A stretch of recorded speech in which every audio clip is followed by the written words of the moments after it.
Cuộc sống ngày càng hiện đại, con người càng tất bật trong guồng quay của cuộc sống. Những áp lực công việc khiến khoảng cách giữa con người bị đẩy xa hơn, nhưng lại khó có thể giãi bày mọi tâm tư, tình cảm.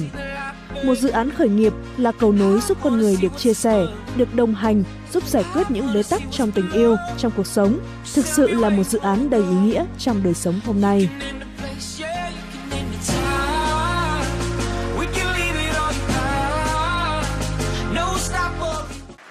Nguyễn Hương Mai, người được mọi người biết đến với cái tên gọi thân mật là Mai Tình Yêu. Không khó để có thể hiểu được vì sao Hương Mai lại được gắn với danh từ ưu ái đến vậy. Đó là thước đo cho sự tâm huyết của cô đối với dự án. Bởi Hương Mai cùng với dự án của mình đã đồng hành cùng với nhiều người, với từng câu chuyện khác nhau. Nguyễn Hiếu cũng là một trong nhiều khách hàng đã được cầu vồng kép giúp thoát ra khỏi những thời điểm khủng hoảng tâm lý. Là đại sứ yoga do Trung tâm UNESCO Phát triển Văn hóa và Thể thao phong tặng. Bận rộn với những dự án nghiên cứu và giảng dạy yoga tại các trung tâm. Mỗi ngày lên lớp huấn luyện cho hàng nghìn học viên khắp Việt Nam. Đó là những chuỗi ngày bận rộn của huấn luyện viên yoga Nguyễn Hiếu. Không có thời gian để dành riêng cho bản thân, để vun vén chuyện tình cảm cá nhân. Thế nên đã có thời gian chuyện riêng của chị không được suôn sẻ. Lấy công việc làm niềm vui, sau giờ làm việc, cảm giác trống trải bủa vây lấy chị. Nhưng giờ đây, thường trực trên đôi môi chị là nụ cười mãn nguyện, ánh mắt ngập tràn hạnh phúc. Dự án cầu vồng kép, nơi lắng nghe, chia sẻ đã đồng hành cùng chị Nguyễn Hiếu, giúp chị vượt qua thời điểm khủng hoảng trong chuyện riêng tư.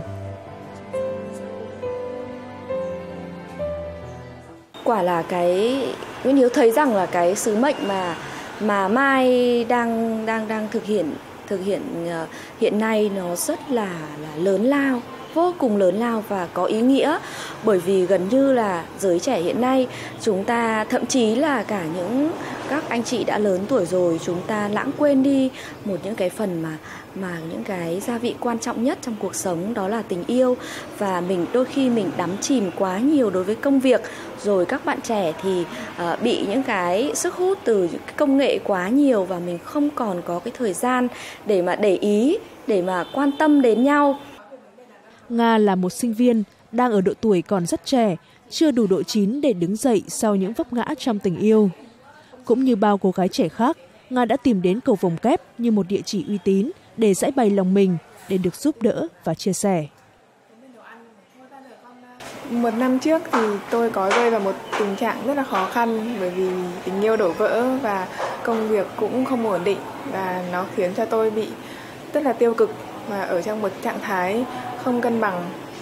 Một trong những điều rất hay, mình sẽ có một người bạn, một người chị tư vấn viên, chị sẽ đồng hành cùng tôi trong suốt cả cái quãng thời gian đấy, và cả đến bây giờ thì mỗi khi tôi cần thì tôi đều có thể đồng hành cùng chị ý. Nó rất là hữu ích và tôi cũng hiểu ra được rất là nhiều điều, và từ đấy mà có thể cân bằng hơn cuộc sống của mình.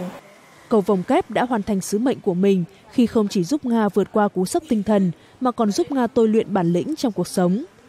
Nga chính là một trong nhiều khách hàng đã được cầu vồng kép của Hương Mai giúp đem lại một quan điểm sống tích cực hơn. Và dự án cầu vồng kép với cái tên đầy hình ảnh đem lại niềm vui hân hoan sau cơn mưa chính là dự án khởi nghiệp đầy tâm huyết mà người sáng tạo ra nó, Nguyễn Hương Mai, đã phải vượt qua nhiều thử thách để bảo vệ dự án, vận hành nó và thành công với nó.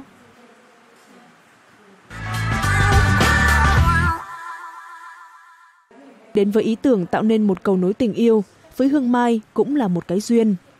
Là du học sinh ở Anh về với tấm bằng thạc sĩ quản trị tư vấn, Hương Mai đã từ bỏ nhiều lời mời hấp dẫn cho một vị trí công việc đáng mơ ước, với mức lương hấp dẫn không kém. Nhưng cái đầu đầy ý tưởng và bản tính không ưa sự ổn định an nhàn đã thúc đẩy Hương Mai phải làm một điều gì đó thực sự tâm đắc.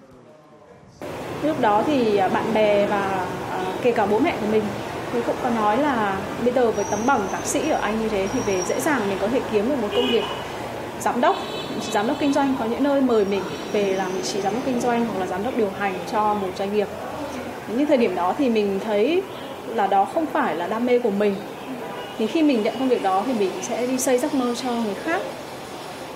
Đó thì mình đã quyết định mạnh dạn dấn thân vào lĩnh vực này. Ý tưởng về một dự án quan tâm đến đời sống tâm lý tình cảm của con người nhen nhóm trong cô khi đồng hành cùng người bạn thân trong những thời điểm khó khăn trong chuyện cá nhân. Với sự đồng cảm cùng tư duy nhạy bén, Hương Mai đã nghĩ tới việc khởi nghiệp với dự án khá mới mẻ này ở Việt Nam. Những năm tháng học tập tại Vương quốc Anh xa xôi cũng không chút nào hoài phí, bởi Hương Mai đã vận dụng mọi kiến thức thu được về quản trị để triển khai dự án. Ngoài giờ học trên lớp, những kỹ năng mềm về tâm lý, về ứng xử, về tư vấn ở đất nước văn minh hiện đại chính là những điều cô áp dụng và tạo nên phần hồn cho dự án của mình.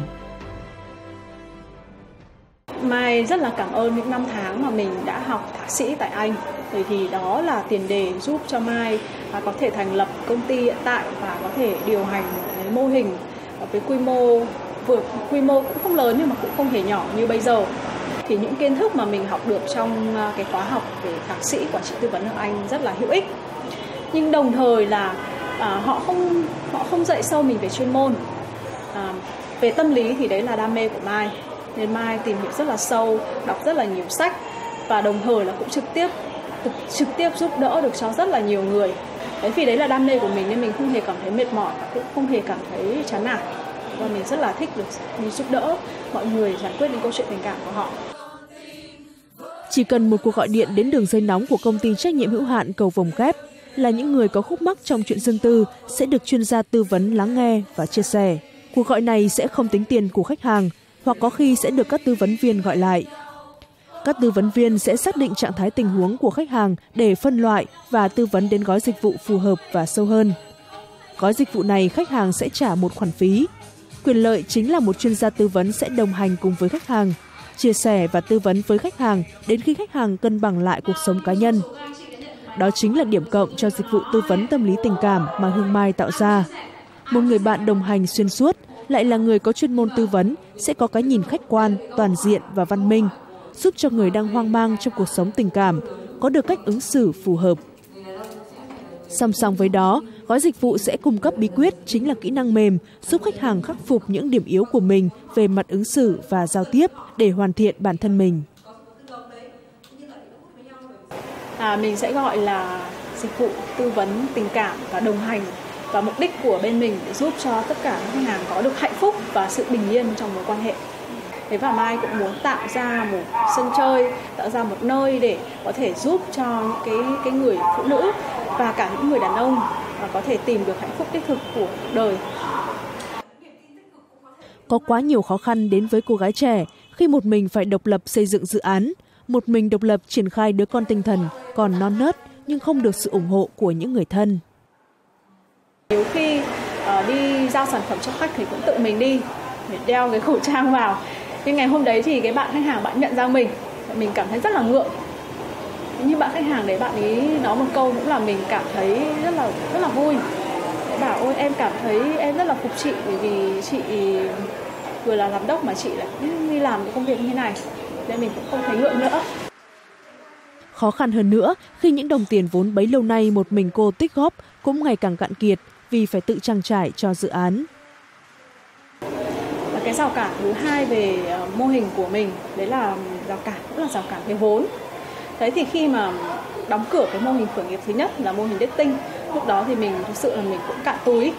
Thế tất cả những gì mà dành dụng được trong cái quá trình làm việc tại Anh thì cũng đã dốc hết vào cái mô hình đầu tiên.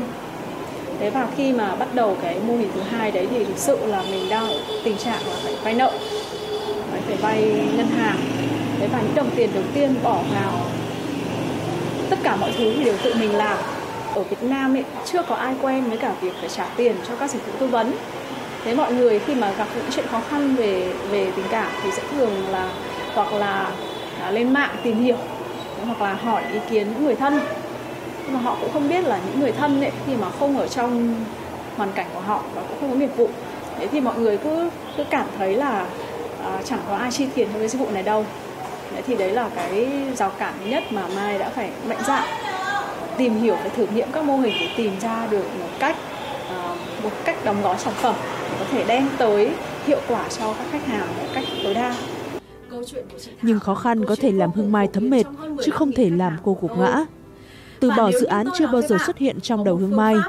Chất lì ở cô còn được tôi luyện cả những lần dấn thân vào dự án khởi nghiệp trước đó nhưng thất bại. Thất bại của lần khởi nghiệp đầu tiên cũng chính là bài học để Hương Mai khắc phục ở dự án Cầu Vồng Kép này. Khi mà gặp những khó khăn như vậy thì mình thường hỏi mình một câu hỏi là cái điều tồi tệ nhất có thể xảy ra ở đây là gì? Thế và mình tự nói với mình tồi tệ nhất thì cùng lắm là cũng như cái thứ nhất là phải đóng cửa như thế, nhưng cái mình được thì sẽ là kinh nghiệm. Thế nhưng mình không hối hận bởi vì mình đã bắt đầu cái mô hình thứ nhất, bởi vì nó cho mình nhiều bài học như thế. Thế cho nên là cứ phải làm đi, cứ phải làm đến khi mà không còn cửa nữa thì thôi, nhưng mà vẫn còn cố gắng được là vẫn làm.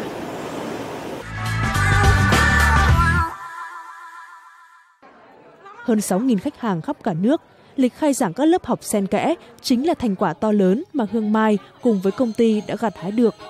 Dự án khởi nghiệp cầu vồng kép đã không phụ công sức của Hương Mai và sẽ còn phát triển bởi những ý tưởng mới lạ của người sáng lập đầy tham vọng này.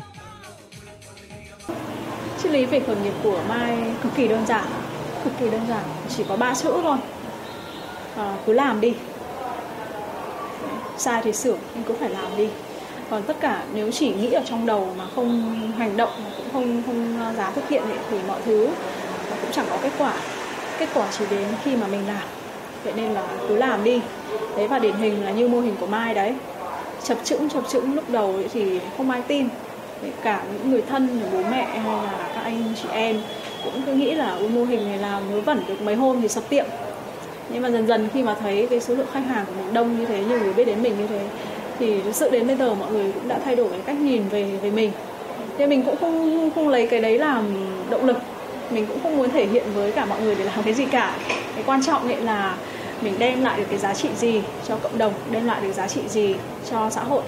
Đấy, và cứ làm đi. Đấy là triết lý khởi nghiệp mà Mai muốn nhắn nhủ dành cho các bạn trẻ. Với tư duy sắc bén, với sự nhạy cảm của người phụ nữ, lại miệt mài với đứa con tinh thần, dự án cầu vồng kép đã hiện thực hóa mong muốn của Nguyễn Hương Mai là xây dựng một cây cầu bắc những nhịp cầu hạnh phúc đến cho mọi người. Một dự án thực sự có ý nghĩa trong một cuộc sống nhiều lo toan như ngày nay.